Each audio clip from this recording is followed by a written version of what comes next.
Welcome. Today we'll be comparing Varka against Chasca. Why the two, you ask? Because they kind of do similar stuff, huh?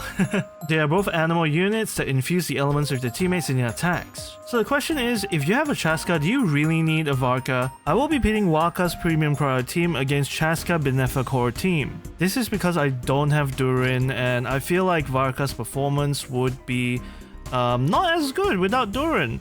But we know that Bineffa core is really strong, so we'll make it up to Kafka by letting him use his signature weapon, while Chasca has her Skyward Harp. So I'm hoping that kind of balances it out, because Chasca would have two supports that are current, and Varka, he has no supports that are current. Hopefully his signature makes up for that gap difference.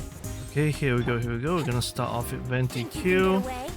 Into Escoffier E, into Shenhe hold E, into Shenhe Q, into Shenhe hold E, into dodge. Varka coming in.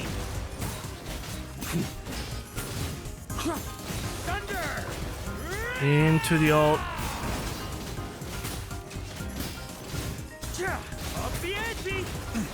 Not bad at all. That was pretty quick. Now let's try with Chasca and see if Chasca performs any better. Let's see how much of a difference this is. We're gonna start off with Bineffa E, into Colombina E, Colombina Q, Benato E, Benato Q, into Chasca DPS mode. Oh my god. That is pretty diabolical damage.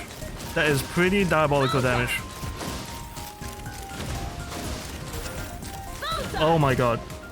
I can't actually tell which one was faster. They both felt pretty similar. Let me look through the footage and I'll put the results on the screen right now.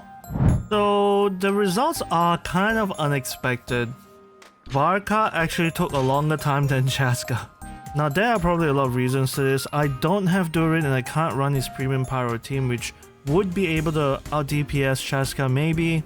But I think the biggest problems I had was trying to stay in Shenhe's circle and trying to dodge the enemy while I was doing Varka's rotation. Whereas with Chasca, you're really just flying up in the air and you're not worrying about getting hit. Hell, you don't even have to worry about the Bennett circle problem. That was probably why I cleared with Chasca 3 seconds faster. And let's be honest, when we are in a real battle, the enemy isn't gonna stand still. And because Varka moves around a lot so much, it's so hard to position him in a good direction and in a good position. It is also crazy that I am literally running Varka with his signature, but it's level 80 because I ran out of materials to level his weapon because I was lazy to farm. And also, Chasca, she's straight running a Skyward Harp. I know she has two premium supports, two current premium supports, whereas Varka doesn't really have a good support in this team. Escoffier and Shenhe and Venti are all pretty old supports, and I have no doubt when a support does come up for Varka, he'll do leaps and bounds above what he's doing right now.